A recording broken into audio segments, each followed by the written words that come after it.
Hello everybody and welcome back to Fishman Chats Season 2, our most watched and the long anticipated return of the interview that we do in our new look studio, as you can see behind us. We've got a lot of exciting guests lined up that should be on screen now. And for those of you who don't know who we are, well, my name's Reese. I'm the owner here at Fishman Aquatics, which is a small local fish store in Oldham, Greater Manchester in the UK. You can find us on our website, on other social media platforms as well, and we hope you enjoy what you see.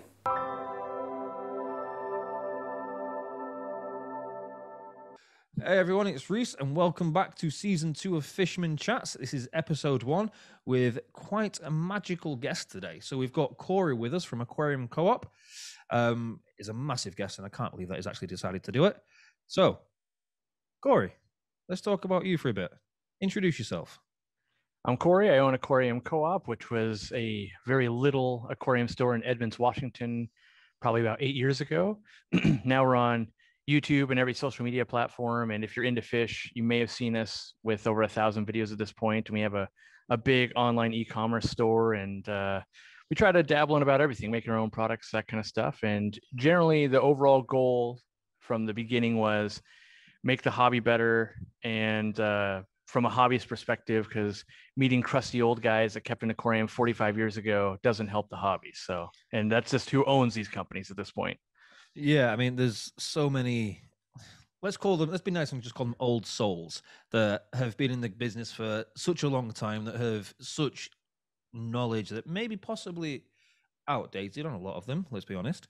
But there aren't many of the innovative aquarium store owners or even aquarium breeders out there at the moment. It's kind of a new wave that comes along with science. So, I mean, introducing yourself was just kind of more of a precipice for the start of the conversation. However, everybody kind of already knows Aquarium Co-op. Like, in terms of the social media game, you are at the top of it.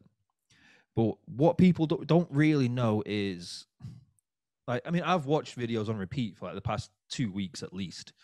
And what I've not got is, I've got a sense of your personality. I've got a sense of who you are and what you like to do now. But no one has ever actually got to know to the point where, how did Cory start? Like, what was that little thing that clicked in your head as a youngster that was, this is something I really want to do? Yeah. So it actually, well, now it's kind of almost was a youngster because I was only like 22 at the time. But up until I was 22, I was just a big gaming nerd. I ran a game store, like a Magic the Gathering, Warhammer, all that kind of stuff.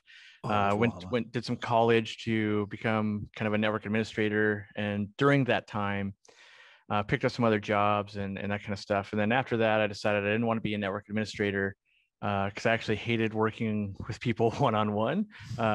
It was maddening to like try to coach people through computers and wasn't the skill set I wanted to use. And so then I ended up working for a medical company that delivered oxygen, that kind of stuff. And I really enjoyed working with the elderly and just people that were in need in general.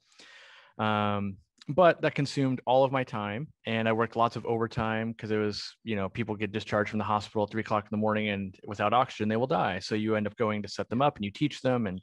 And it's, it was still hard because you were working with people that would be on hospice. So they're the last 6 months of their life. And then you'd, the next patient might be a premature baby that, the family is very freaked out from that. And so it was a high stress job, but it paid pretty well, and all the overtime that came with it. And so that meant, since I was on call all the time, you couldn't go to the movie theater or anything like that. And so I got into aquariums as a hobby that I could do at night that, like if you pick up basketball or something like that, like, well, you got to play with other people. And this is something you could do solo.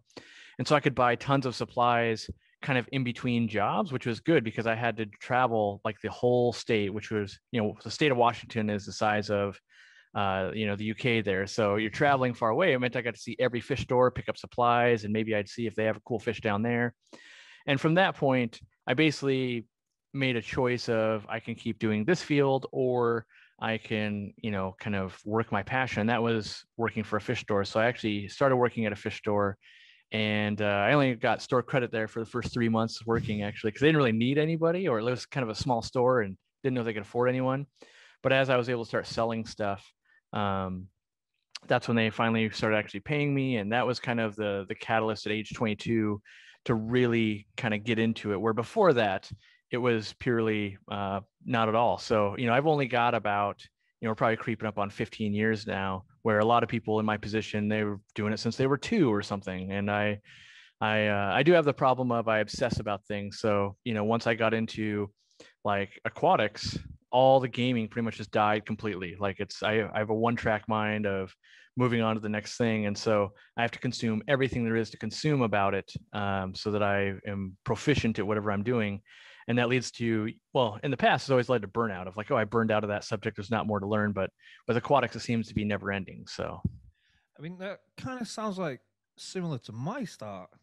In all honesty, I mean, I've had aquariums as a little kid myself, and nothing's ever been like fully serious. And then as soon as I hit 21, there was this one fish that hooked it for me. I got a black ghost knife fish, and that was the one that kind of, for me, just kind of clicked completely. Like before that, I was working retail. I was a father still at the time at 21, and I was doing different bits. And then as soon as I hit like just before my 22nd birthday, I actually got a job working for a marine wholesaler. And then for me, again, before that, I was kind of obsessed. I did everything, reading everything. I was constantly on every social media site looking at fish. And I was obsessed. Again, avid gamer. I was a Warhammer person before. I was Necrons and Dark Elves when I was doing Warhammer. And then I got obsessed myself, and then went straight in with working. And then I think it was the 4th year after working, I decided to think about opening my own business. So I actually opened this when I was 26, and I'm 29 now. okay. Almost 30, but we'll not say that little bit. I'm creeping up. Now, everyone's got that one fish. Like I said, mine was a black ghost knife fish. Everyone's got that one fish that was the one that you were obsessive over. Mm-hmm. And what was it for you? Mine is not nearly as cool. The thing that took it from I own an aquarium to this is the coolest thing I've ever seen was actually just some black mollies, because we had the tank in our bedroom, and one day we woke up and I think I can't remember if I found it or my wife or fiance or probably girlfriend at the time really found it, but there was babies in the tank. And once I found out you could breed fish, like somehow that wasn't in my brain that early, where when I was like 12, I bred rats and all that. And, I was into kind of just animals in general. And I always laugh because I didn't know at the time. I was selling them back thinking they were getting sold to someone else. Turns out they were just snake food, but that's why we only got like 50 cents. But once I realized I could breed fish, that's what really sparked the passion. It's still my passion today. That's why I have a fish room and everything. Is breeding fish is so far one of the ultimate tests for me to see if I can figure something out. It's kind of like other things in life, like exercise. There's things that only you can pull off. You can't pay someone to exercise for you. You can't pay someone to really breed a fish for you. Only if you're going to accomplish that. There's those tests in life, and I get to do that every day of like, I wonder if I can breed this fish, or I wonder, and I get to talk to people like Dean, or I've got other local people that actually they're their first to breed species ever. Some epistogrammas and some shell dwellers and things like that. And these people are some of the smartest people in the world. This one woman, I won't name her because then people might harass her to get a hold of her fish and that kind of stuff. But she's as close to the real life, like House, that show, the guy that figures out like every rare illness that's ever been. That was literally her job. Yeah, exactly. That's literally her job at this practice or this hospital. And so she really enjoyed breeding fish that had never been spawned before, because it was the same thing. You have to figure out, no one's ever done this before. We don't know what the spawning triggers are. And it's very much like her work in that this illness is so rare that no one in this state has ever seen it before or whatever. And how are we going to diagnose it and make sure it's the right thing? And so being able to kind of be close to that, and that really kind of amped it up another level when I was kind of in the local club scene. So. Yeah, I mean, again, local club scene over here in the UK is kind of similar in a way that I know that you work with a master breeder, Dean. Mm-hmm. Yep. We also have, I mean, the local club scene to us is like the Preston and District Aquaria Society, and they do have they've got these certificate levels as well, where you become a master breeder and do so many species and things like that. And the club scene itself seems very similar over here to what it does over there. Now, obviously, you've taken that club scene to kind of a whole new level, and you've got your own fish room. And I've seen the fish room, and it is incredible. Like, what's kind of like your favorite species to kind of spawn in your fish room? I mean, I know you might do like bits of everything. I mean, you've got the section that you do like for the store itself, Mhm. but I know you'll have a few that are for you, like the things that you just want to do just for the pure joy of it again. So, which are Yeah. your favorite things to do? For me, it's going to be like there's two passions. One, like I like to spawn Barbatus Corridoras or just Corridoras in general. Even the ones that don't sell well at my store, like that's pretty much all I'm loading up on at this point. Is like they're rare and I think they're cool, and you have to grow them out, and when they're full grown, they'll sell really well at the store, but it'll take me $50 to make that fish where it would only sell for like 15. And so, but when they're small, they're super ugly. But I Yeah. really enjoy breeding those. And then it's live bears. I love live bears. One, I think they're kind of, well, I should specify fancy live bears. Like most of the live bear nerds, they like wild type and they're into it for conservation and all of that. And I like it just because you can make any color you want. So playing with genetics is fun. And then also the part that I do love about it is if I find a rare strain or help improve something, when I pass it along to someone, it's very easy for them to replicate. So if they're just brand new to the hobby, you can say, hey, take this strain of guppies, you could breed them. This can fund your hobby. And it's also been the gateway to get kids into the hobby of the breeding part of the hobby where for a long time when I worked at the store, and I don't know if we're doing this now because I'm not there one-on-one, but for pretty much any kid that couldn't drive yet, where like the parents would have to bring them in, we would trade a fish one for one if they bred it, and sometimes it was, a sword. I remember one specifically swordtails for discus. Um, but usually the parents would kind of help out and, because like that's a pretty big jump and maybe they wouldn't get to breed the discus. They could keep them alive if they could breed their fish, but then, they probably come by like maybe a pistos or rams and work on that. And it went both ways, by the way. So if they bred discus, they could also trade it for one fish. It wasn't like, trade a $5 fish for $40 fish. And then now that it's Yeah. worth money, so it worked out pretty well for that. Yeah, I mean, that's actually a very good initiative that no one over here actually does, to encourage young breeders. I mean, I get the whole live bearer thing and children being interested in the circle of life. Taking a quote from the Lion King, if I'm allowed to, and the whole journey of being able to see something being born and going through a whole life cycle for children is a magical thing, rather than just seeing eggs and waiting and things like that.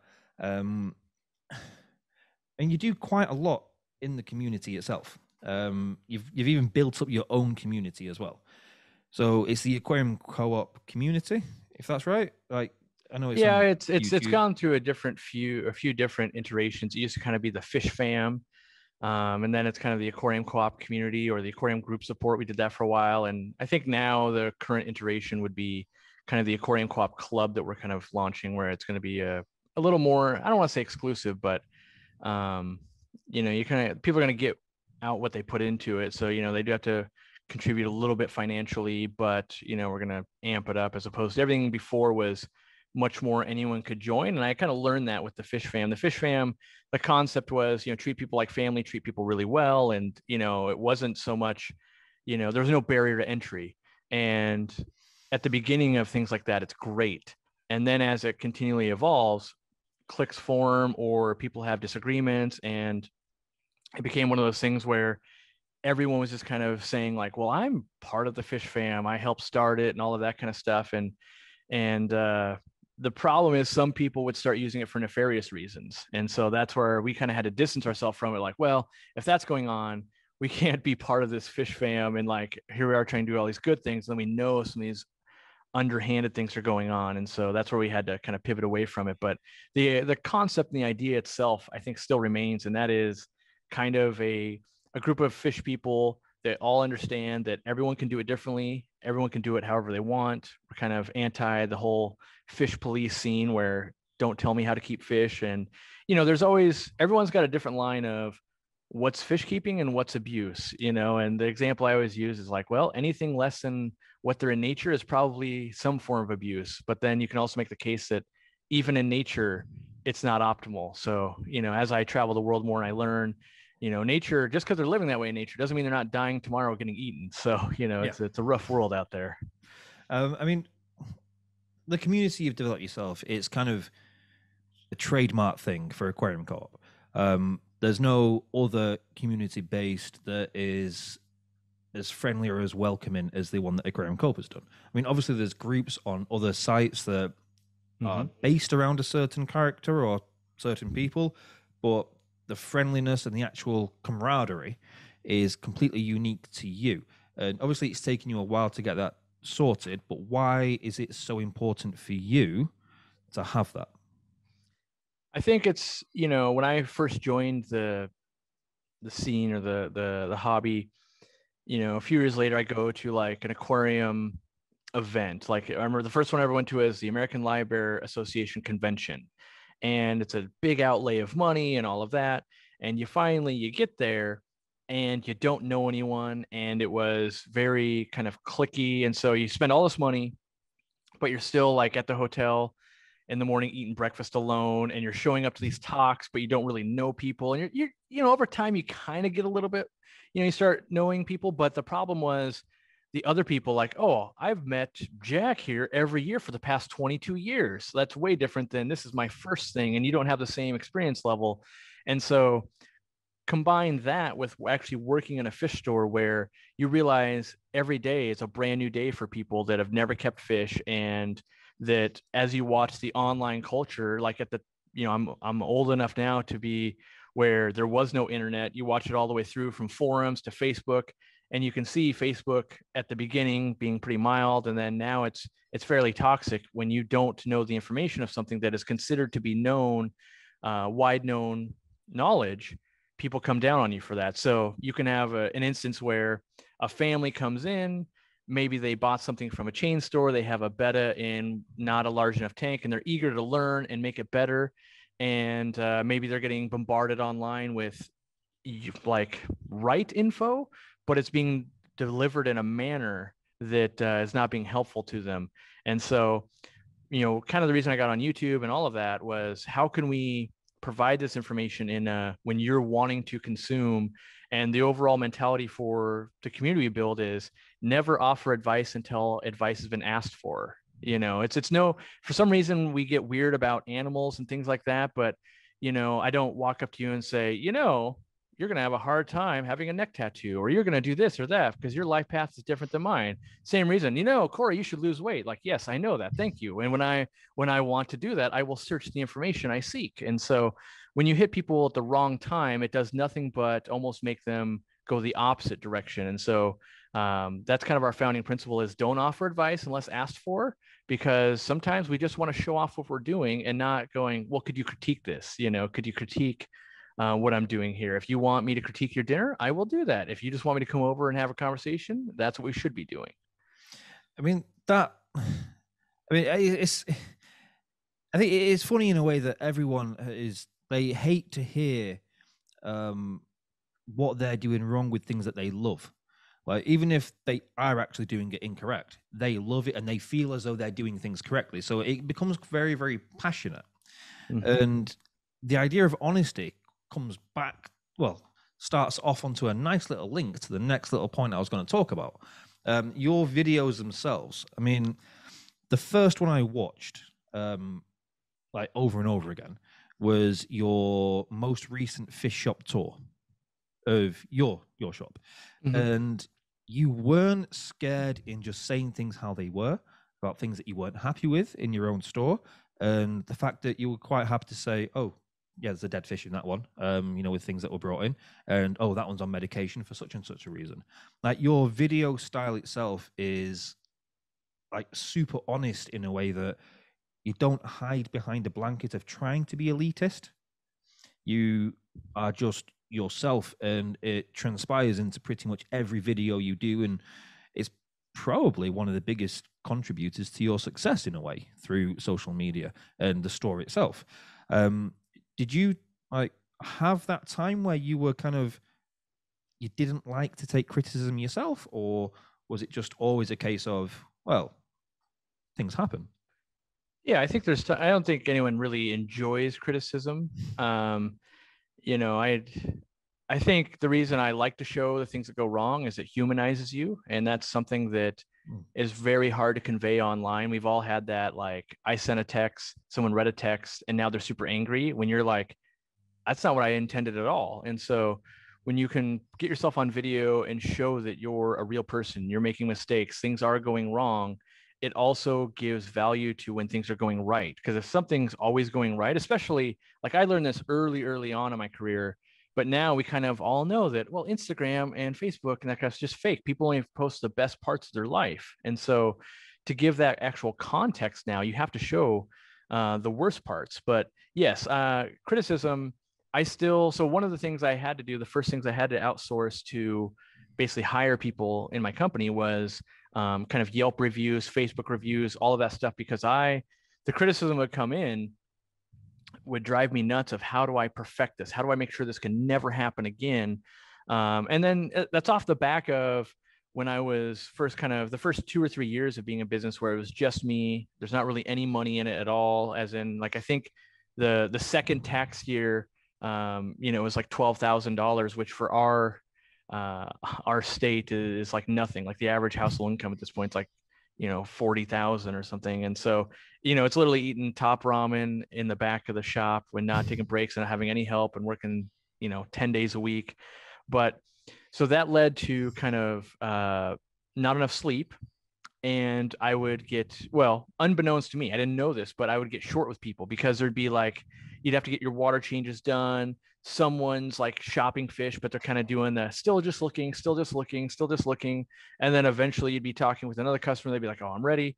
And so I got like 2 or 3 probably bad reviews that I was like, and they're probably still on Yelp, I bet, that I was kind of being too short with people. And, and there's always the people trying to do something like completely unreasonable, but then there's the ones where it's like, that's actually a true statement. And that was that was really the catalyst for me to finally hire my first part-time employee. So I could get some time away from the shop because it was actually being negative at this point. So, but yeah, I mean, there's criticism in everything we do at this point, being that we're such a public company every single day. There's comments about just everything. And so I actually take it as my job to police that for the entire company. There's, we have every ethnicity, we have every gender, we have everything going on, and people on the internet as a collective, you get all kinds of life. And so doesn't matter if there's, you do a tour, and I saw a good example. The best example I have of this, and this is the one that really drove it home, where I used to try and keep it more free, where like everyone's entitled to their opinion, until it actually hurt Dean and his family. And that's when I was like, okay, everyone's not entitled to their opinion. So what had happened was it was Dean's birthday, and this is the first time he was ever going to go to Peru. And his wife and daughter decided, we're going to send dad to Peru. And because he's, bred fish his entire life, he's a fanatic. And so they do that. They take their trip, and Dean lets me film the like unboxing when it comes back and all of that. And the internet kind of just freaked out that he collected fish in the wild and just piled onto this video with negative comments. And we kind of let it go. And, we knew like, they just don't know any better. Like, we're trying to educate them in that. And then it kind of hit the daughter and the wife of like, what did we do wrong? Why is it so bad? And that it really made kind of his wife and daughter upset, like maybe they had done something bad. And that's like the only video on our catalog ever that we've actually turned the comments off. And because it turned something, I felt so fortunate that he would allow us to come into his home and film the unboxing and share this event, and then it to be so negative for his wife and family. And the unfortunate part is, when the negativity starts, it goes beyond like just the comments. Pretty soon they're getting it on their personal Instagram accounts and all of that. And so, people don't see that behind the scenes stuff very often. And so we feel like it's our obligation to protect our employees from, if they do make a mistake, if something's going wrong, and so they can have a toxic work environment, because YouTube can be very toxic, for myself included. So yeah, I mean social media and the internet itself is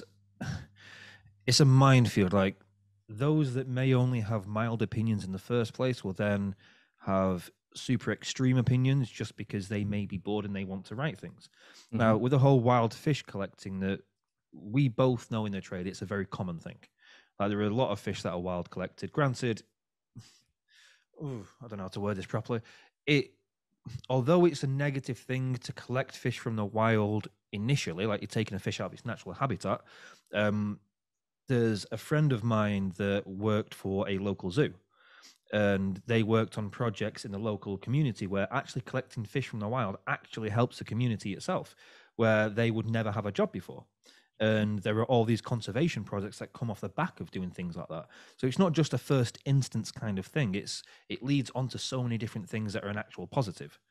And the thing that you mentioned about Dean and his personal life and things like that, I don't want to talk about too much about that because I don't really know the guy.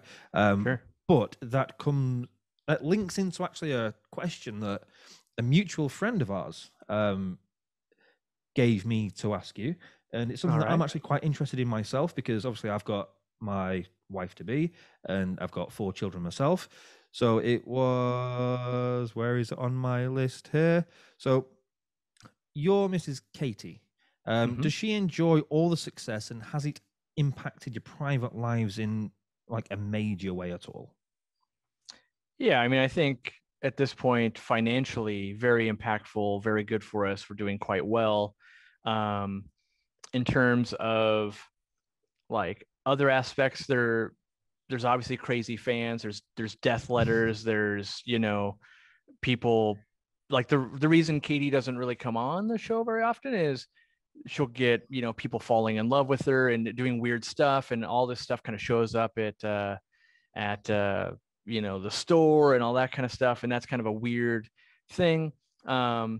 But it is fun to kind of travel the world and bring her along with me. And the thing I would say I feel guilty about is that Aquarium Co-op has become so successful, it makes no sense for us or her to do anything than kind of work for our business, and she was a classically trained baker by Cordon Bleu, which is kind of a high-end baking school, and that's what she did. I know the name.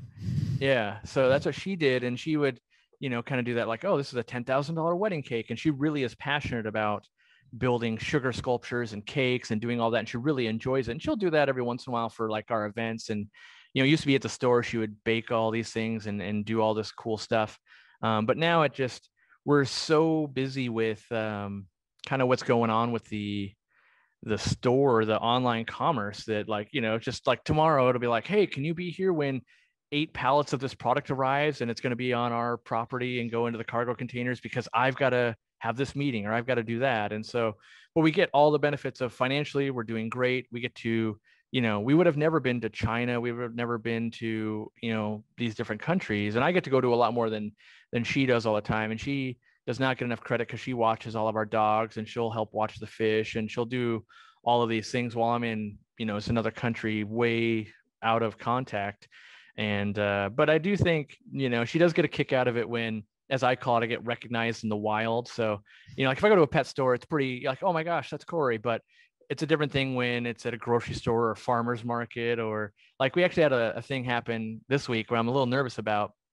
I think it'll be all right, but one of the Amazon like delivery drivers who was delivering something was like, oh my gosh, you're Cory from Aquarium Co-op. So now they know where I live. And luckily there's not too many instances where fans kind of show up, because everything you can kind of find on Google. But at our old house, we're actually selling our house right now. It's a little bit weird when we sell it, because there's still some aquariums and a big pond there, but there's also barbed wire, because you have fans show up at your house and you're like, what are you doing here? Like, it's the middle of the and so obviously that's awkward. You can imagine if you had random fans showing up at your house, you're not there, you're maybe at the store, and you've got your wife and kids at home, and they're dealing with just random people that, and some people get pretty pushy. We get a lot of, can Cory do something for our wedding?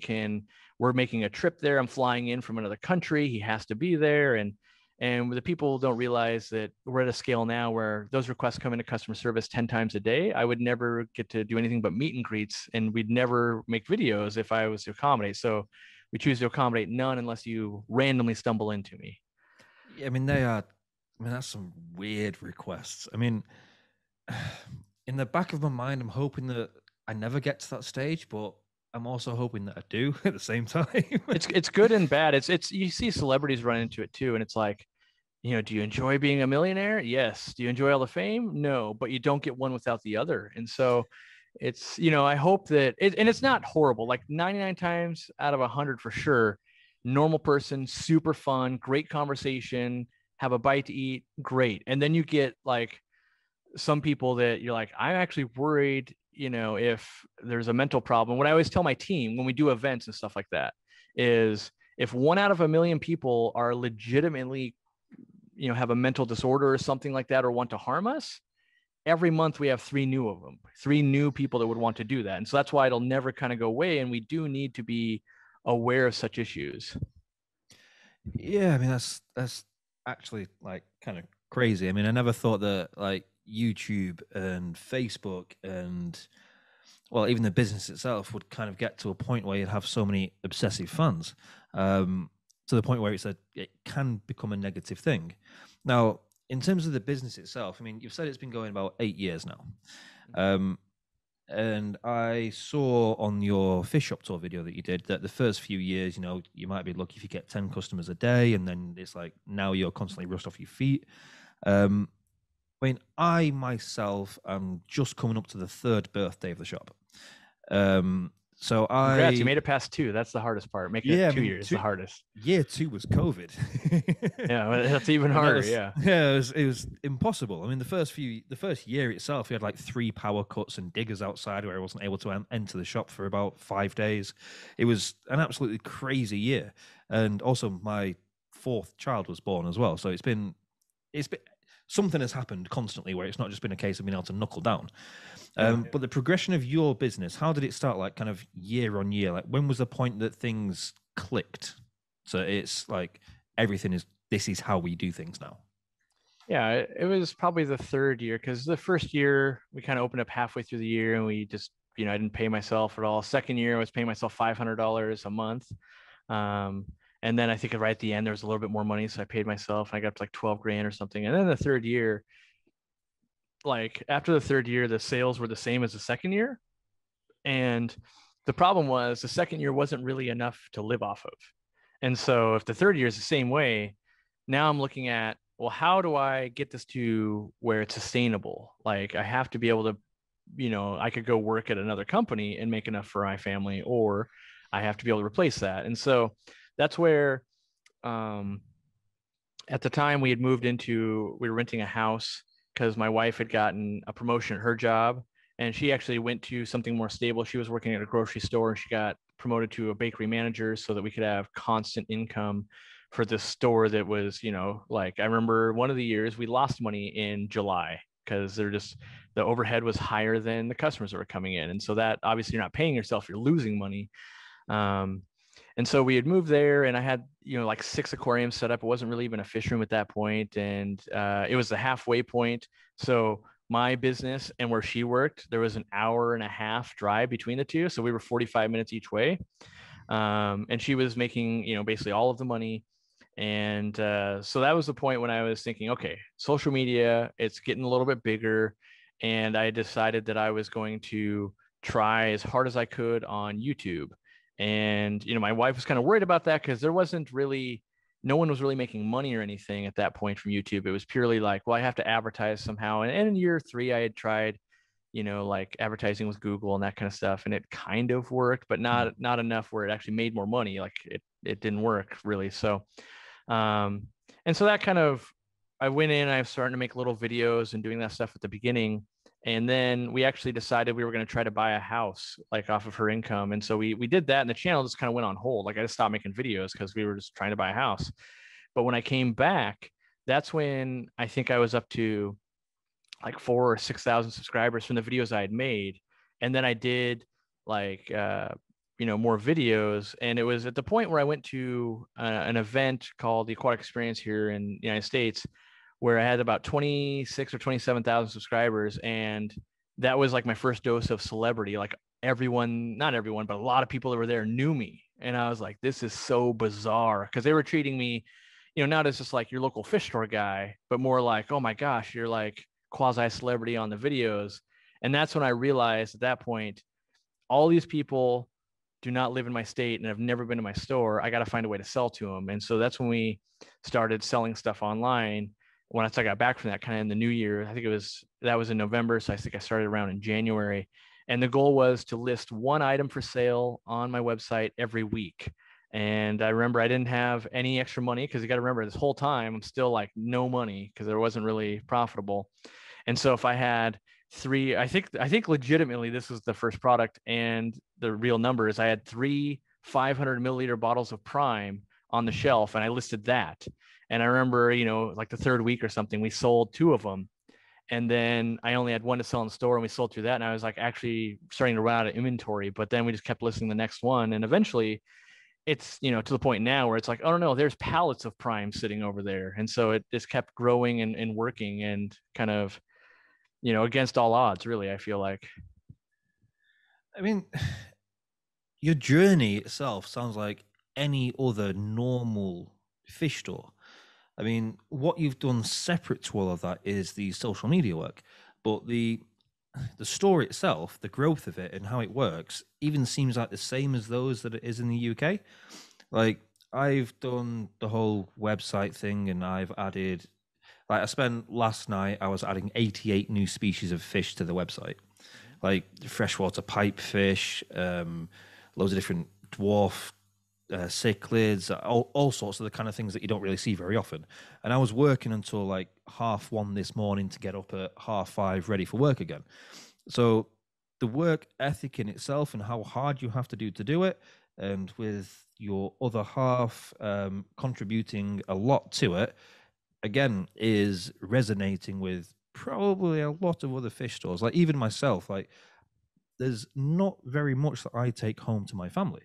My other half is a nurse. She's a carer. She does kind of both jobs. She works a bum off, really, and kind of supports everything at home while the business grows. So, I mean, for any other shop listening to this, it'll be a what's the word for it? Kind of like a nice reminder what they're doing. Just stick at it, and things, they will be okay. Everyone goes through the patch. Now, is that why you're so willing to help other shops in a way that you've done? Well, you've gone around and filmed other shops. Is that Right. one of the reasons why you want to do it, or? Yeah, I would say, like, I try to lead by example. And one, I think the audience finds it interesting anyway. But then if I do call something out in a video and all the comments are like, yeah, you should have a bathroom accessible to the public, then any other store owners feel like, wow, people actually do find value in this. And, a lot of people have asked me, like, are you worried about the competition? And I have the mindset of, if people are trying to copy what I've already done and I'm still working on new things, I'll always be ahead. And I think every day you're not moving forward, someone else is catching up to you. So that's why I try and work so hard. And, but there's plenty of room for a lot of people in this industry. I had someone leave a comment that said, I've done my research and I think there's no way anyone could open up a fish store, a wholesaler, or an online business in the aquatics field. And I just said, I don't think you could be more wrong. I feel like if any industry to break into right now, it's so easy. Look how many YouTubers and I mean, as in the UK, you probably every 3 months see some kind of new online shop or something pop up, and they stick around for a while. And so, like, clearly it's not oversaturated. And I believe every market, it's got X amount it can support. So, like, if my state, when I analyzed it, I was like, I think it can support about 5 fish stores. And so my goal was just not to be the 6th. I always had to be, 1 through 5, because if there's 5 to support, the 6th one will drop off. And I think that's the way you got to approach this thing, where a lot of people like, I'm going to be the best, I have to do this. Like, oh, this, if someone tries to do what Aquarium Co-op is doing on a certain thing, it's like, okay, but we might have put millions of dollars behind this. This is not what you should be doing as you've been around for a year. Like, you need to think, what can I do that makes sense? And so the other thing I would say is, you have to know, or you learn through time, that working a lot of hours and hard sometimes isn't good enough.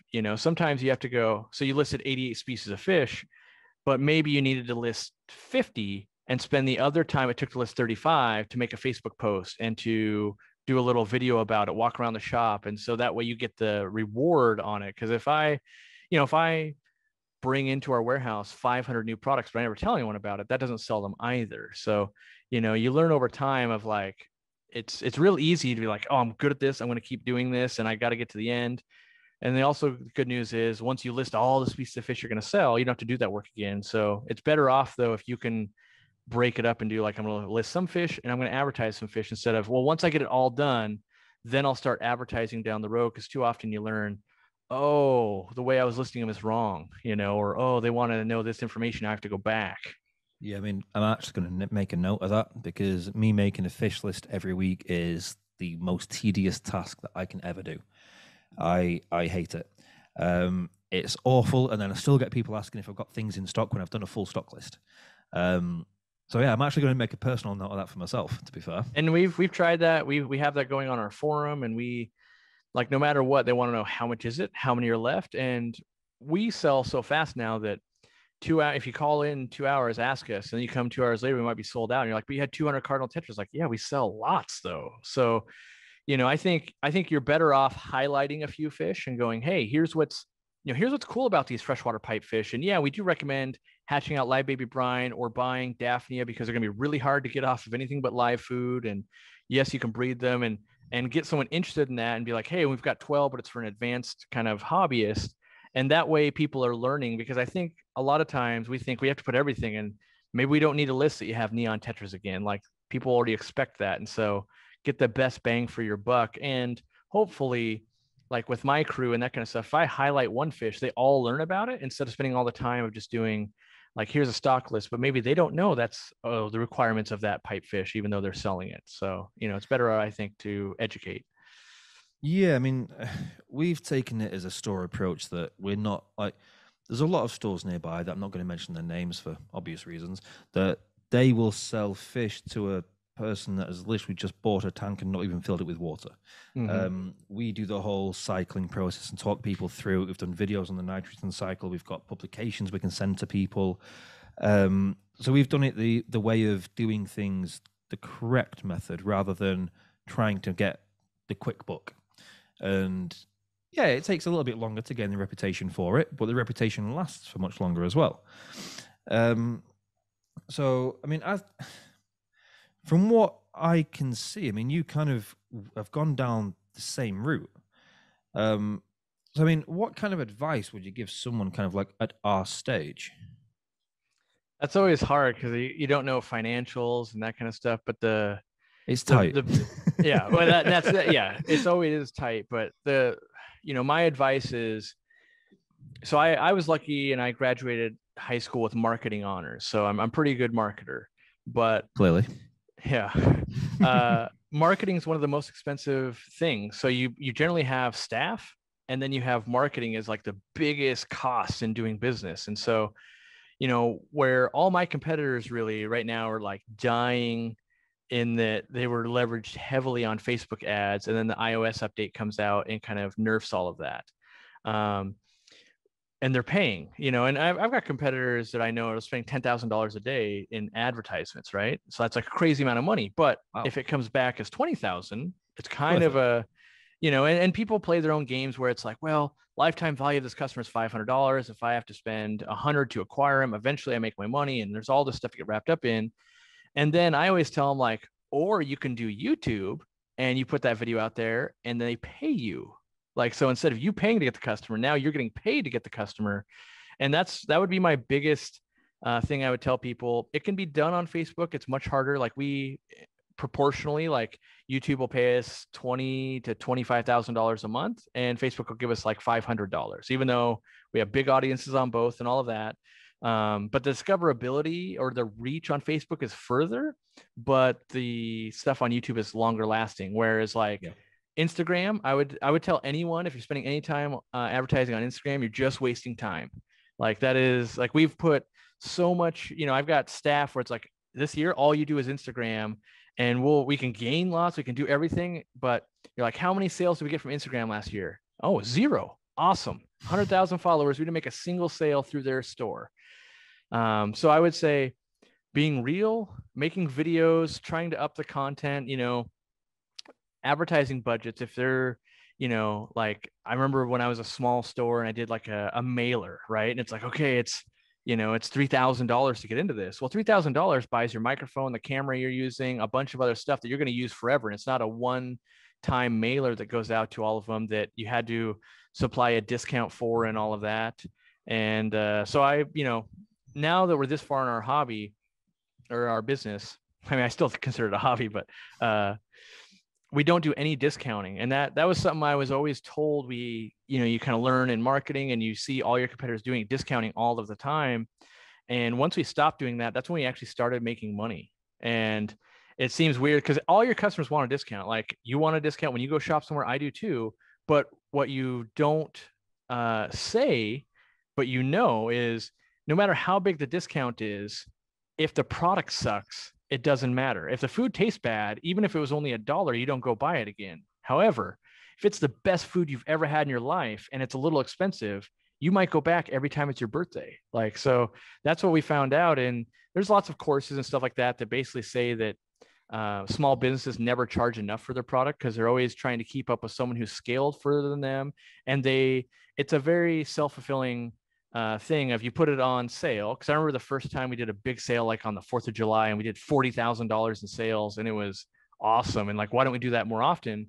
But then as I kind of really broke down numbers over the next 6 months, like, yeah, we did 40,000, but it was almost like barely any profit. So out of 40,000, we took home like $800, by the time we've paid for all the shipping and all that. And it's like, and if we do no sale, we take home $600. And we learned that on Black Friday and that kind of stuff too. And it got to the point where our customer service was being flooded. Every day it would be, a bunch of people asking, when's the next sale? When's this discount? When's this? And so we spent all of our time trailing people when a discount might happen or there's not one right now, instead of educating them about the product they're about to buy and pay full price for. And so, it was spending all this money to make less money. And there definitely is a shift. Like actually, when we came up with the strategy 2 years ago, I flew to the UK because I had my web development team there and I was doing a course, or not a course, but just like a weekend with them. And I was like, I want to do something crazy. I want to do no discounting. And, they thought I was crazy because they were doing some of the marketing and all that kind of stuff at the same time. And, my thought was, well, truly great products in the world, they don't have to discount. And my analogy was Apple. Like when Apple launches a new iPhone, they don't put it on discount and everyone still buys it. But the people that are in that Apple ecosystem know it's going to be better. It's going to be better than the one they had. And they know they don't put it on sale till a new one's coming out. So if you want it, you better buy it at full price. And, we had sales dip for a couple of months, but then once people really found out like, oh, we're never going to discount. Now we do price our products as competitively as possible, the lowest amount where we won't lose money. And one of my business principles is don't do anything that loses you money. We don't sell feeder fish because that was a money loser. But there's so many things but you have to do this. Like we don't even sell aquariums, as crazy as that is, because in America, aquariums are so cheap, they're loss leaders. So, if our chain stores are going to sell a 20-gallon aquarium for $20, my wholesale cost is over 40. If I import it from China, it's 22. And so no matter what we do, it's a money loser. And so why would we pay the retail space to have all of that? And, we'll send people to our competitors and they know like, aquariums are going to be cheaper there, but we have all of these other specialized products and the expertise. Yeah, I mean, the whole aquarium thing itself, I mean, not selling aquariums is something that I've been toying with for quite a while because they take up a lot of store space and they don't move very often. It's a case of every now and again, you'll get someone looking for a certain aquarium that has so many different variations that it's not feasible to have them in. Now, luckily in the UK, a lot of suppliers have this thing called drop shipping. So the supplier, if you put the order in with them, will actually send it straight to the customer themselves. So my website can have all of the aquariums on there, but I don't actually have to hold any in store. I can make more room for fish, more room for hardscape, more room for botanicals. And I mean, I've been thinking about it and I've been thinking the pros and cons, but clearly it's working for you. Yeah, it's, I think the longer you're in business, the more time you have to analyze. So like last night you listed 88 species of fish. But you also could spend that same time analyzing square footage in the store and look at your sales from the last year and what did it make. Like I know in my store, the most profitable thing in the entire store is the freezer, because proportionally it's $5 packs of bloodworms and that kind of stuff in a pretty small footprint. And so that's where it's like, we'll make sure we put it in the right location. And we know that like aquascaping stones and that kind of stuff aren't that high per square foot because they take up so much space, especially driftwood. Like if you get manzanita driftwood and it's long and branchy, you can't just jam it together. And so you can start seeing, okay, well, if it happened to be that aquariums were your lowest or whatever is your lowest, what could I replace that with that has a higher margin? And a lot of times that could be more fish, but you have costs of upkeeping it and that kind of stuff. But you might find, you know what, if I had Fishman Aquatic t-shirts, my profit margin is this. They like, we hang our shirts up above the counter in something where we can't put anything else, you know, but you find places. And one thing that I was very lucky to work with someone from Hikari who used to do all the store layouts for some of the chain stores here. But you got to stop thinking in square footage and start thinking in cubic feet because you go vertical, like especially in aquariums, right? You go, oh, I'm 3 aquariums high. I can sell fish out of each aquarium. Same thing everywhere else in the store. And so often it's, you know, with an aquarium, unfortunately, when you sell an aquarium, one of the biggest problems is if you're lucky, you get a stand, a tank, and a light, but there's nothing really above that because it gets really hard to merchandise above that, where you could put shelving there, though, and you could pull that off. Yeah, I mean, it's, I mean, we're doing a lot of upgrades in the store at the moment where we're going to be adding another 30, 40 aquariums in a small footprint. And I've been thinking about limiting the number of aquariums with extra dry goods space. And I was thinking tanks and things like that. But then again, on the other hand, like I said before, tanks aren't the biggest seller in your store. So how do I maximize that space without having too much upkeep with aquariums?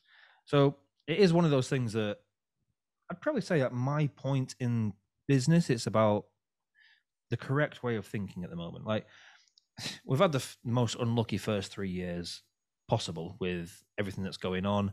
And over the past 6-7 months is the time where everything's kind of clicked into place. So everything's now going in the right direction.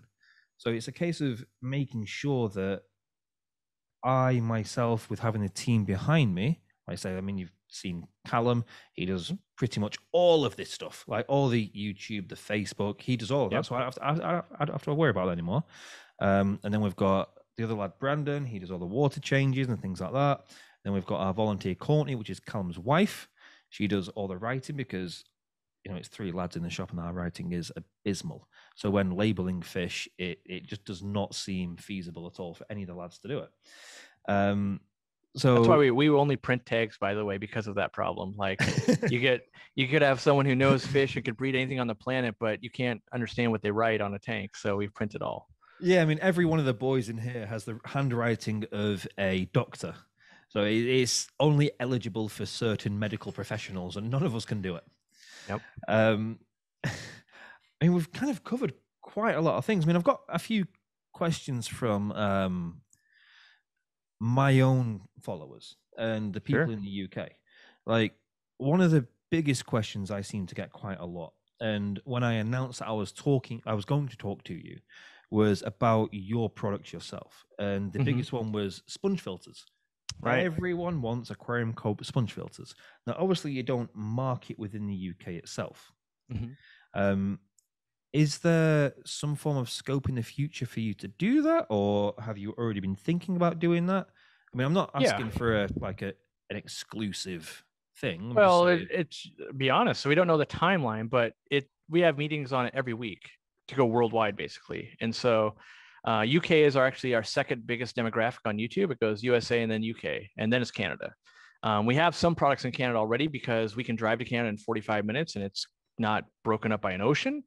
But even there, we ran into some challenges. And what people don't realize is like, great, I would love to take everyone's money and just be rich. But there's so many things that go to it of what products even make sense to ship to the UK. As in, are we shipping it ourselves? Are we putting a container of product over to the UK? And then are we selling it to stores, or will we be selling it through Amazon or a different kind of drop shipper, as you will?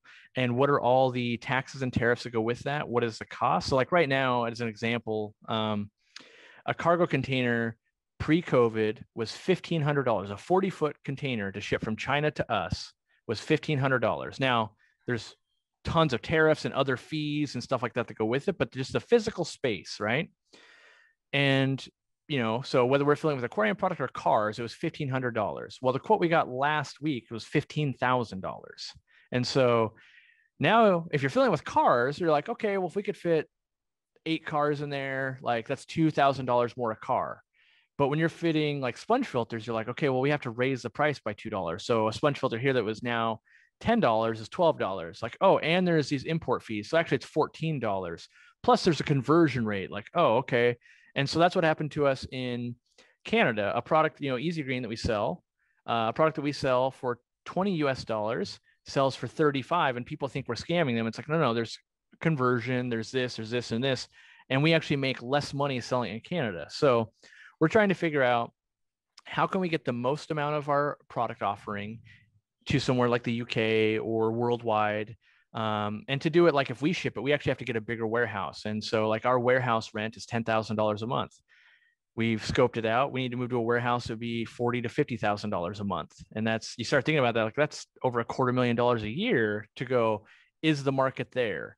Because we could have all the space and now we've got all the packing stations to pack and ship internationally. But after we send this Easy Green or we send this sponge filter to the UK, did we actually turn a profit? And then you run into, like, you basically will have a meeting, we'll get through a step, like, okay, we know how to do that. And then we go and talk to like accountants and it's like, oh, you want an international tax accountant? Great. They started $100,000 retainer, of like to do the entire world. Like, okay, well, what if we only want to do the UK or only, so like the first year we were on in Canada, we had to have a tax accountant for Canadian taxes and the United States. So we have our own United States, but in Canada, it was $5,000 just to have them do it. Well, guess what? We sold less than $5,000 worth of product. So we actually cost us money, even though we were shipping it there. Now we're at a point where we sell about $50,000 in Canada. So it's, being that we only make $2, I think it's basically breaking even. So even though we sold $50,000, 10% of that straight to an accountant, and the margin was so thin. And currently right now, the reason we're redesigning everything we're doing is Amazon won't even, like, they allow us to send 238 bottles of Easy Green at a time. And because of COVID, they're not allowing us to up that. And so 238 bottles lasts us about 3 weeks, but it takes from our warehouse to getting into Amazon's inventory about 5 weeks. So we sit out 2 weeks at a time every time, and they won't let us launch any more products because of COVID. They're overwhelmed. So, but yes, we're definitely working on it, and it could be as soon as like, oh, next month we're shipping to the UK, or it could be years because there's always new snafus of like, oh, geez, who knew that was going to be a problem? And we don't specifically know which continents we're going to be able to do well in. And there's different partner, like Extremes now getting into the UK. So we might do something with them. There's, we've got contacts in Germany. And so we could, go to Europe and disperse from there. But the one thing we don't want to do is we don't want to take something that's thriving in America, invest all of our money into going global and then just fold, because we still have like, we want to launch our own aquarium light, and so there's all these things to think about that. So we know that's coming down the pipeline, and we have to get it certified for the United States, but it have to be certified for Canada if we want to sell it there. And it might need a different certification for the UK, and then Europe, they usually are already certified for Europe, but that's $100,000 investment. And what are we going to do there? And so you get into these bigger warehouse, new product. We know it'll sell in the United States. We don't know if it'll even work out monetarily, because if cargo containers come back down in price, things change again. Like, hey, it's back down to reasonable levels. So, yeah. But we're definitely trying. That's the thing I can always say is legit. We're 100% trying, and UK is very high on that list because it's the second biggest demographic we have. Yeah, I mean, it's even the same for me. I mean, the UK for me is my second biggest demographic as well. I mean, the trends go from they go to America to the UK, and the UK always follow the social trends of America with aquarium keeping. So it's a case of trying to get to that market, to come back to yourself again. So there's a weird social media triangle that's always awkward. Now, I know that you're coming to the UK soon. You're hoping to come to the UK in October. We're still in talks. Yeah, we're still in talks to 100% get it dialed in. But yes, it looks pretty likely that in October for a trade show that technically isn't open to the public. But our goal is always to, like, if it's only that and we can't work something else, we probably wouldn't go. So we want to do something, whether it's just a dinner or something. Like the thing I've been pitching to the community manager is like, how do we just rent out like a a curry house and just invite all of our fans and pay for it. Like that's what I want to do basically. I mean, I like curry quite a lot. Yeah. So. I mean, I actually, the first time I ever was on a plane was to go to the UK when I was 14, and I ate curry every day, and I'd never had it before because Oh my it's God. pretty rare in the United States. Like it's not, it's like the rarest of the foods. Like we've got Mexican food, we have Chinese and Thai and all of that, but I meet people every day that have never had curry before, and it's probably blasphemous coming from the UK, obviously. It is, yeah. Like with the UK and tank size, I mean, everyone in America seems to have a much larger aquarium. We have bigger houses. Yeah, that's a good point. I mean, housing costs and things like that over here are absolutely astronomical. And Well, they're astronomical where I live, like in this state, but a lot of the country, it's a lot cheaper, which everyone always thinks like it's not cheap here. It's like, well, okay, but in comparison, like obviously New York, Seattle, like there's a few places that are stupid expensive, and then there's the rest of the country. So yeah. It's crazy. I mean, for you, that's a small tank. For me, in the shop currently, that would be a fairly large tank. Well, I mean, it is a large tank. It's small on camera, and it's still, yeah, it's not practical at all. Like I've got the 360 gallon for Murphy at the store, and it's very cool to watch people interact and all of that. But like when you start doing that, like how many dollars do I make per square foot there? Nothing. It's a huge chunk of the store Yeah. that I actually put it under advertising. So that was one of the ways, instead of throwing money at Facebook or whatever, was what can I do as an actual attraction to get people to come in and maybe fall in love with that and versus your competitor. And so that's why we went with that. Well, I love the fish too, and I already had one at home, but Yeah, I mean, I've seen that the fact that you allow people to try and feed it through one of your streams, or I mean, I don't quite fully understand how you managed to do that, but it's a fun interactive method. So if you have a pet fish at the store, what we do is you can come in and feed the fish. We use clams because that's what he eats, but as long as you wear our store shirt in, so if you wear an Aquarium Co-Op shirt in, you can feed. And so it gets passive advertising. Like you're not going to switch, when you get out of the car, feed, and then switch again. You're going to wear it all day. So you get all that advertising all day from that. You're feeding your fish that you had to feed anyway, and you just limit it to, a couple of clams, and you get a lot of people that maybe they would not be caught dead in your shirt, but their 3-year-old would, and they love feeding Murphy. And so you kind of cash in on the crowd that, as a dad, you've got kids, and maybe you're like, I just got to get them out of the house. We got to go do something. Let's go feed Murphy. Right. And then maybe they fall in love and now they get an aquarium. And so we used it as kind of hopefully a gateway, but then it turns out that everyone just loves Murphy and Mubu puffers as much as I do. So there's a lot of people that just like to come in, and maybe they come in on their lunch break or something like that, but they enjoy it. Yeah, I mean, the fish themselves, I mean, as a species, have a massive following. I mean, going back to questioning and things like that, I mean, I know there's going to be a slight continuity issue when things get edited out with both of us having to leave for whatever reasons. And I know you're a very, very, very busy man. So I've got some kind of closing questions for you. Sure. That are more kind of a quick fire kind of basis that kind of most people get asked. So the longer you take to think, the less that people are going to believe your answer. Oh, I hear that. Yep. So question number 1, what's your favorite fish? Mubu puffers. It used to be guppies, but it's Mubu puffers. What's your least favorite? Ooh, I don't know. Probably Central and South American cichlids, like kind of like black belts, Oscars, anything that's like I call them the big dumb fish. Now, any one of my could keep as a pet, like I love Dovi and that kind of stuff. But in general, that fish keeper is usually, I'm into community tanks, so I'm usually against those. That's why I don't sell them. Yeah, I mean, those fish themselves are a big thing in the UK because it's not a slightly more native species, as it were. Yeah. But over here we get them quite a lot. Like I think one of the reasons I hate them is because you sell them and then they come back 4 years later and no one ever wants to buy the big one. And I have, as a store, anything we sell, we will take back at some point for free because I feel like that obligation, that's what stops me from selling common plecos and just other like, oh, it's an emperor cichlid. Like stuff is getting way too big, like Paku. If I know I have to take it back because that's our moral code, then I won't sell it. I won't sell red-tailed catfish. It's not that I would never, but I'd have to really believe like, oh yeah, you got the setup for this. Yeah, I mean that's a responsible way of doing things. To be fair, Yeah. I mean I think I think every shop should adopt the same thing.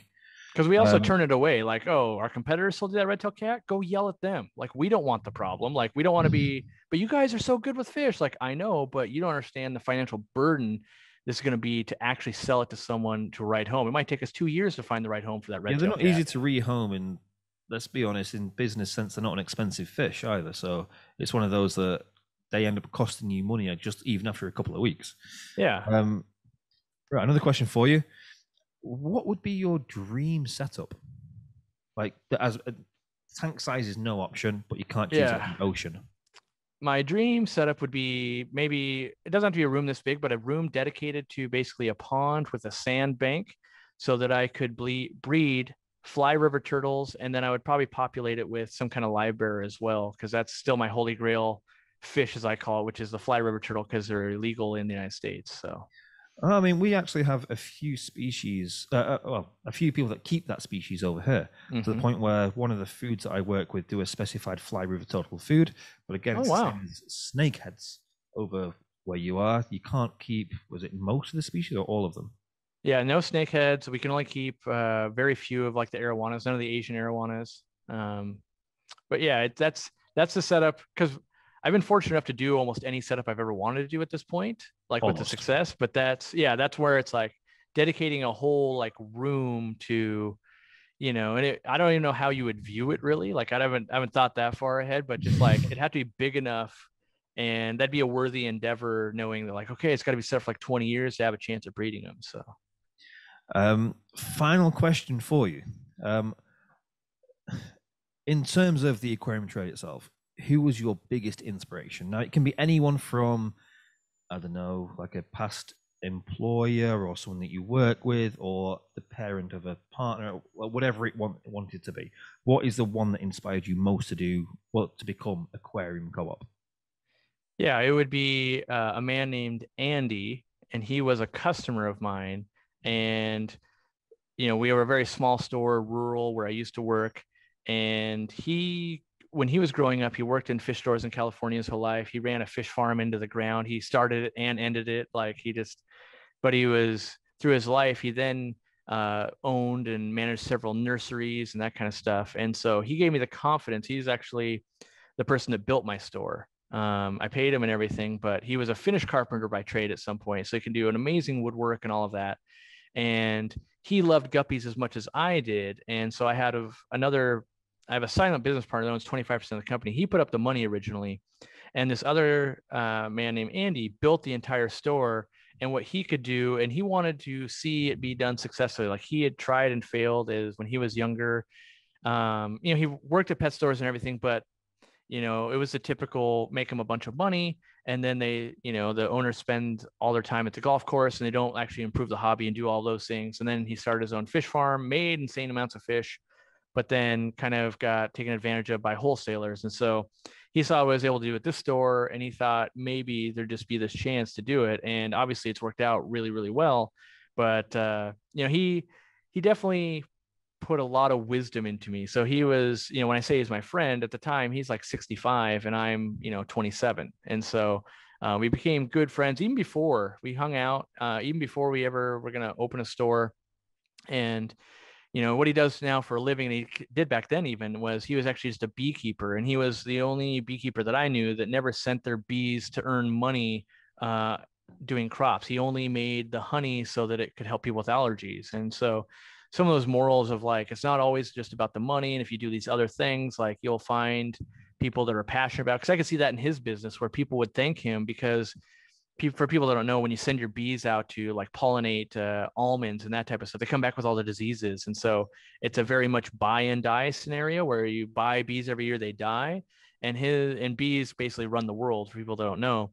And so his goal was to get them to live year after year. And so he's got strains of bees that are sought after at this point because they don't die and they're not sick.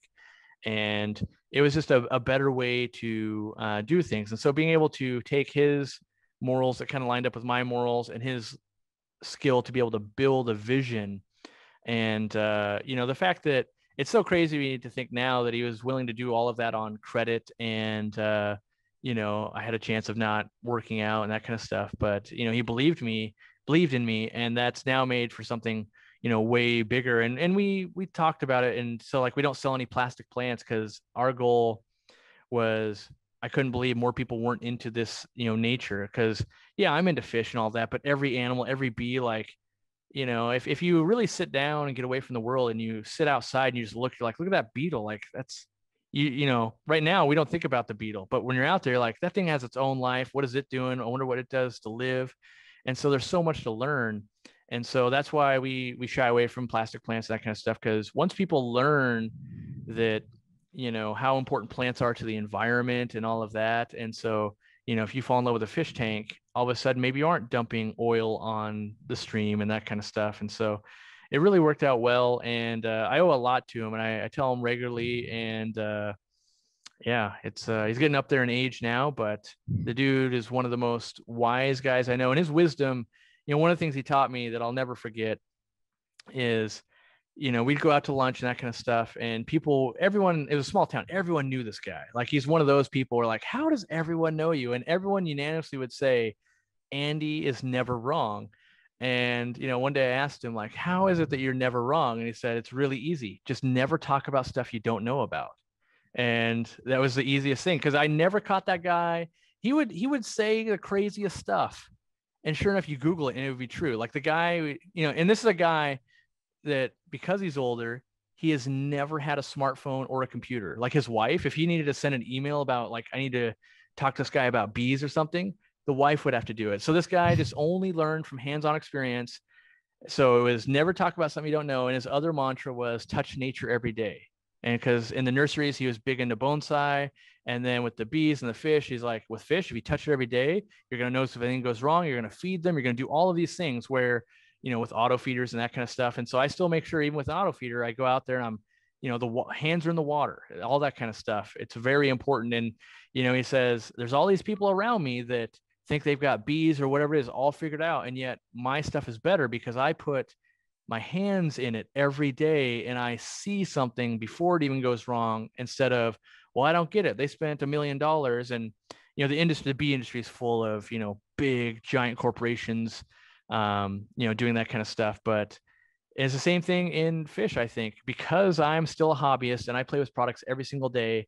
I think I can design a product that other hobbyists want, and I can see the flaws in a product that they're using because I experience that too. I'm not looking at a profit statement from a report or anything like that going, yeah, this product must be good. It's the reviews, it's the hands-on, it's the meeting people one-on-one. Why do you want that Aquarium Co-Op sponge filter and that kind of stuff? So he really taught me a lot about not so much business, just like going a different path in life. Like I've always been that guy, but he was able to cement it, to see someone who could be successful doing that and doing what they wanted to do was very important to me. Yeah, I mean, there's a lot of things that everyone from all walks of life can take from everything that you said. I mean, even from business, the whole idea of not losing love for the hobby, not seeing things as a profit, keeping yourself and keeping the enthusiasm of seeing something and trying something new. And even from just the general person's point of view, I think the best thing to leave it on is the whole idea of build your own vision. That in itself is inspiring for everyone, no matter what walk of life they come from. Mm-hmm. And I don't think we can top that in a conversation like that. That out of everything in that whole conversation, build your own vision is the one thing that has transpired more than anything else. And it is something that you've done, and you're just going to go from strength to strength while everyone catches up. That's Everyone's the goal. always That's going the to hope. try and catch up. Yeah. I mean, I hope that I become close to, not even close to, just within the same kind of, Aquarium Co-op, then, maybe a few conversations down, Fishman Aquatics. Like, even just in the same paragraph of conversation, it'll be a absolute honor of mine to be included in yours. Well, the good news is there's a path for everybody out there, and we're not in the fast food chains where it's kind of oversaturated. It's like there's still, if we were in dogs and cats, sure, it's saturated, but fish, there's so many people to get in the world that we all can be Like there can be 500 more companies at Aquarium Co-op level tomorrow, and the hobby would just be bigger and better for it, and not people wouldn't have to go out of business. So that's what I like. I like to share because by me winning, I'm not taking away from you. That's the goal, is like, and that is actually one of our principles. We never want to do something where we knowingly are hurting someone else. Like, cause I think let's make a bigger pie instead of just steal that piece of the pie. There's a pie big enough for everyone. Yep. I mean, I'm absolutely honored that you decided that you wanted to do this conversation. I mean, it was something that I've been nervous about for the past 2 weeks, and I have been bricking myself constantly for. Well, I appreciate you actually had questions. That always helps when someone has put a little bit of time into it and go, oh, I've got some stuff to ask, and not just like, we'll see where it goes, because that makes it harder on everybody. No, I mean, I'm going to be honest, 50% of it was questions. The rest of it was, we'll see where it goes, and then I know that there's a lot of links in those individual questions where I can link it back and then see where it goes again. But let's hope other people don't kind of notice that and kind of cotton on. That's a good skill as an interviewer. Like, I don't have that skill. Like, I could go with my questions and I can have a great conversation, but linking the stuff together, like my director of operations, Randy, with his podcast, he does that way better than I'll ever do it. He's really good on the fly. You know, he could have like 3 general questions and then flesh out a great interview on the fly, where I don't possess that ability, unfortunately. No, I mean, it's I don't know. I can't really say without swearing, to be fair, but so I'm going to leave that response out. But I'm just going to say, like, thank you so much for being involved in the chat. We are going to do what you said, and we're going to film a link up beforehand, because this is going to be the biggest thing that I have ever done in my life. Well, I always say, I hope so. Like, on one hand, I hope not, because you'll do better. But then I want my side, you know, when I send people, because I want people to watch it too. That's the thing. And so hopefully you'll get a lot of attention. And then, you know, it's always on you to make other good content and all of that. And hopefully there'll be a bunch of people in the UK that didn't, well, not that I hope that people don't know who you are, but if they didn't, now they'll show up to the store. And I'm hoping, you know, I have no idea logistics, but I'm hoping I can at least stop by and see the store when I'm there. But, you know, I don't know how far where I'm going to be too, and then we can make full use of the studio and have a Fishman Chats in the living room setting that we're going to build downstairs as a nice, relaxed conversation, and we can walk around and do whatever we want as a video. Nice. That'll be a nice prospect when you come over. But yeah, I think it's good to say that. I mean, thank you, like, resoundingly, for agreeing to do it and taking more time than you were expecting to do this. And yeah, no problem. It's you know what, I've gotten in trouble saying this before, but I will always make time for an interview if someone does it professionally. And what I mean by that is, there's people that, you know, they're like, oh, I'd love to have you on my show, and just like, they're not respecting my time, you know. And then there's like 40 people that want to do it. Like, no, but who really wants to do something? Like, you were already doing it because, you know, if people have a series going, like, I like to have a chat, and I like to, you know, it's fun to talk about yourself, but just talk about other stuff in general. And I know that usually it can help someone else. And so it's like, oh, if I only got to lose an hour of my time to help someone out, hopefully I will do that as much as I can. It's another thing when it's like, I'm just starting a channel, I've never had one before. Will you, you know, can you be on my podcast? And because we get hit up from a lot of entrepreneurial podcasts and all of that. And really, I only care about the fish people. So I only do fish stuff. No, I mean, like, as I was over the moon when you agreed to do it, and it was a case of, I couldn't believe that you'd actually responded, and then obviously the links that I paid from after it.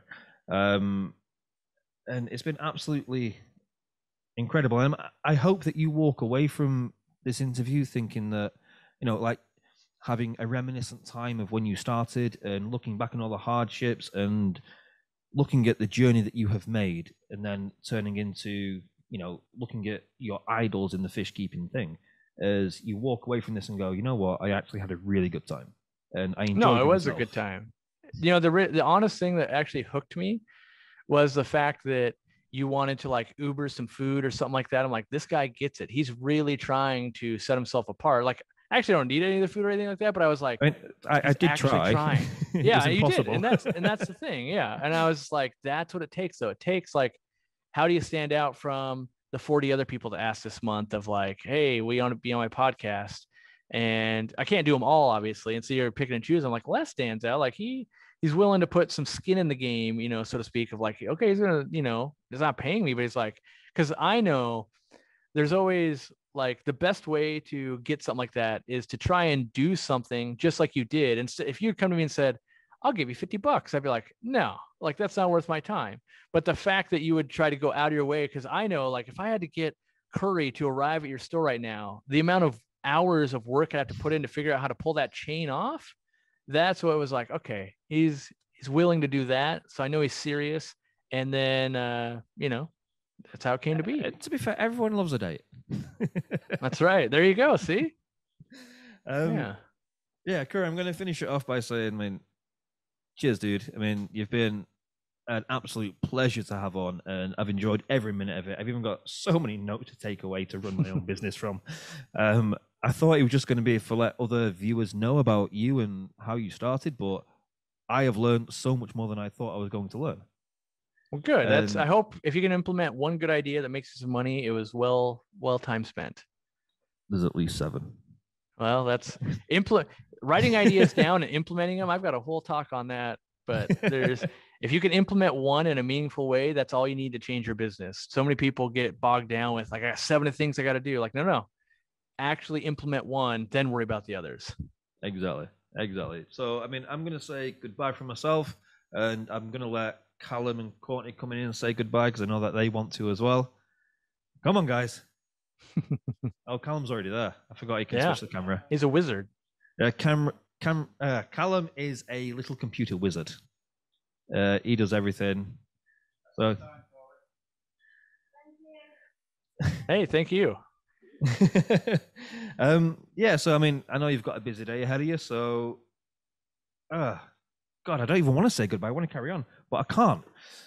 Well, you've got the magical thing. You have access to my actual email. Not too many people actually have that. They got to go through a wall of customer service and all of that. So I'm only an email away. We'll keep that secret. Yeah, but don't make me change it. I've had it for a long time. you won't have to. You're not going to have to change it. I promise. And I will promise not to hound you as well. But again, thank you so much for your time, and enjoy from all the readers and listeners and whatever else we managed to put this into. Yeah. So enjoy the rest of your day, Mr. Cory.